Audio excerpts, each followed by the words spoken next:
Magandang araw, kaibigan. Mayroon akong i-share ngayong araw sa inyo. 5 benefits on having online business. Number 1, you can do it whenever and wherever you want. Yun. Kahit anong oras, pwede mo siyang gawin. At kahit saan ka, pwede mo siyang gawin. Yun yung benefit ng online business. Isa sa mga benefit ng online business. Second, you can save time and money. Yun po yung pangalawa.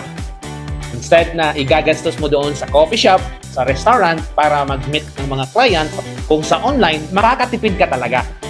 Alright? And the third is, you can work while traveling. So kahit nagbibiyahe ka, kahit pumupunta ka ng ibang bansa, or kahit pumupunta ka ng Boracay, pumupunta ka ng Palawan, kahit saan mo, or kahit saan ka pumunta, pwede mong gawin yung business. And the fourth is, you can make it grow as big as you want. Yun po yung pang-apat.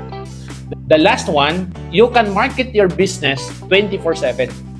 So, pwede mong i-set up yung online business mo ng 24/7 open yung negosyo mo. So, napakaganda pong platform yung tinatawag nating online business or digital business. Okay ba yun? Nga nagtatanong kung paano, ask me. Be empowered and do online business. Have a great day, kaibigan.